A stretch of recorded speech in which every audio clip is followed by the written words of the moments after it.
my name is Soham, and today we're going to be doing the fractions warm-up. Problem 1. 123 plus 59 and so on. So basically here, we're adding a bunch of numbers up and we're supposed to find the answer. What most people would do is they would add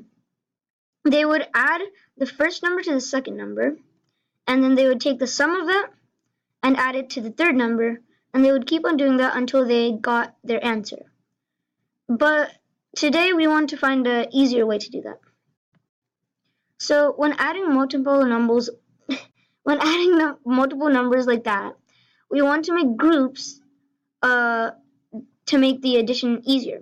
So what we want to do is that we need to regroup the numbers so that the unit digits, the ones digits, they should add up to 10 so that the units digits are all 0. So here are our groups. 3 and 7 add up to 10, 5 and 9 and 1 add up to 10, and 3 and 7 add up to 10. That would be 200 plus 100 plus 700. And then that all adds up to 1000. Next problem. 2 times 1 plus 2 times 3 and so on. So we're taking 2 and multiplying it by 1, 3, 4, 5, and 7. We want to use the distributive property for this. So we take the factors into the parentheses, and there would be 1 plus 3 plus 4 plus 5 plus 7. And if you add them all up, you would get 20. And 2 times 20 is 40. Now, if this sum plus n equals 600, we need to find n. So we want to separate the unlike terms. So we'd have n on one side and the other numbers on the other side. So it would look like this. N equals 600 minus the big sum. So how do we find the sum? Just like the first problem, we want to make groups to make the addition easier. So we make groups like this, so that 9 plus 91 equals 100, 18 plus 82 equals 100, and so on.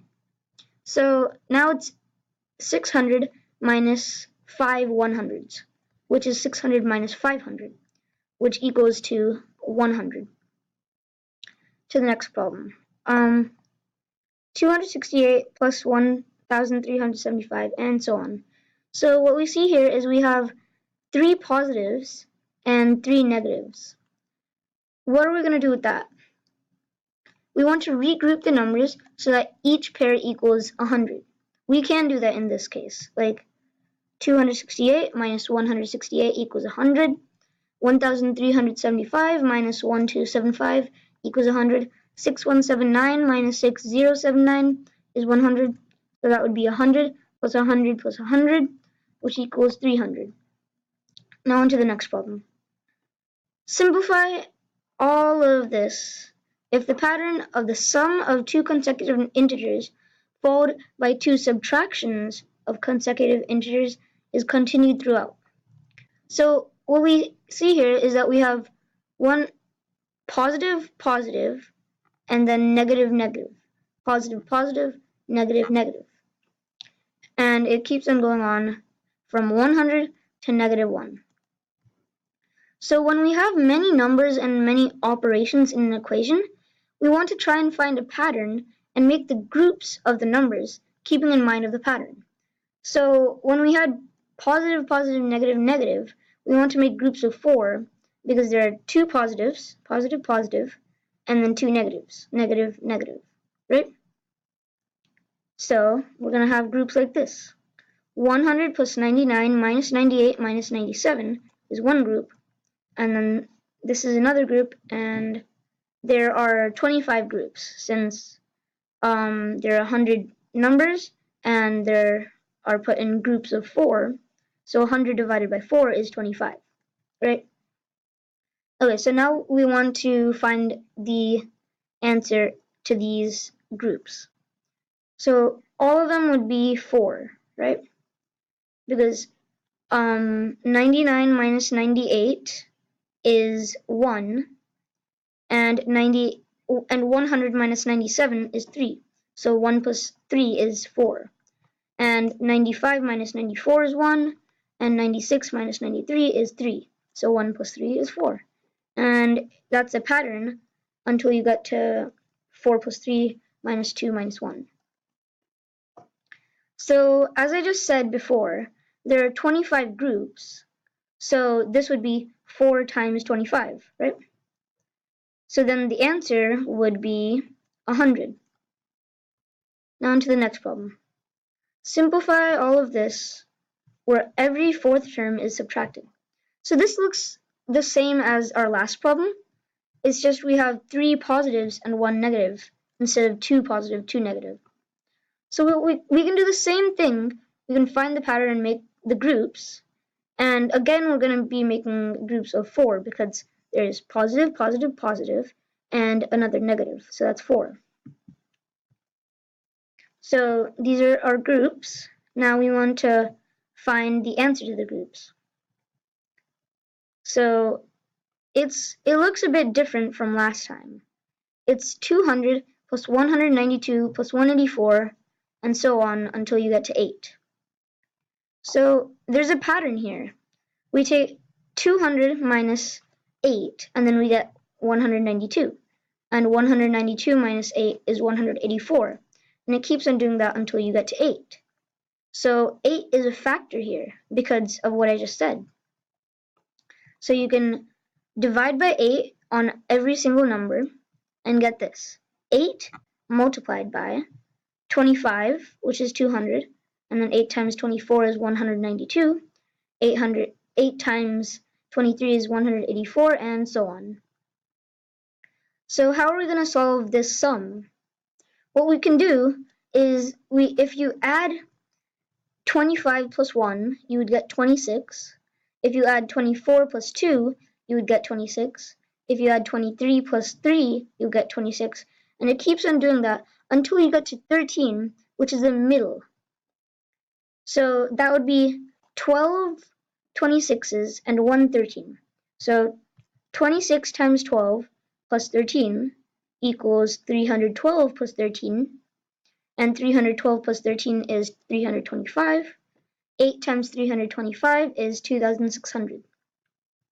Now on to the last problem.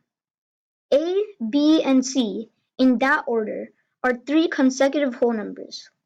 Each are greater than 2,000. A is a multiple of 4, B is a multiple of 5, and C is a multiple of 6. What is the smallest possible value of A? So what we want to do is we want to start with the smallest number possible and go up using guess and check. And also, it would be easier to use LCM as well. So first of all, B must end with 0 or 5 because it's a multiple of 5. It ends with 5 because both A and C are even, right? A is a multiple of 4, which is even. C is a multiple of 6, which is even. So B must be odd. So it ends with 5. Because of that, A ends with 4 and C ends with 6. Right? 4, 5, 6. A ends with 0, 4, 24, 44, 64, or 84, since the last 2 digits of a multiple of 4 are always divisible by 4. So now, basically, we just want to test everything out, right?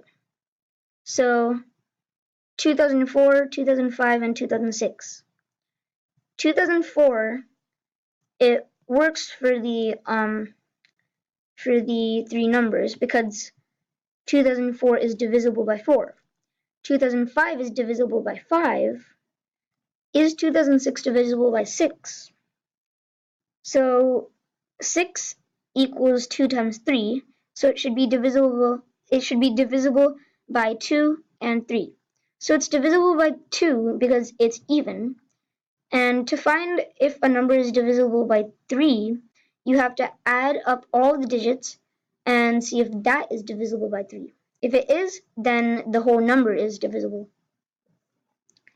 So 2 plus 0 plus 0 plus 6 equals 8, and 8 is not divisible by 3, so that would not work out. Now to the next test. 2024, 2025, and 2026. So A and B both are good, but is 2026, would that work? So it's already even, that's good. So you add 2, 0, 2, and 6, you get 10. Is 10 divisible by 3? No, it's not. Now on to the next test. 2044, 2045, and 2046. 2044 is divisible by 4, and 2045 is divisible by 5. Is 2046 divisible by 6? So 2 plus 0 plus 4 plus 6 equals 12, which is divisible by 3, so that would work out. And also it is even, which is divisible by 2, so the answer would be 2044, because 2044 is the smallest possible value of A. Okay, thanks for watching.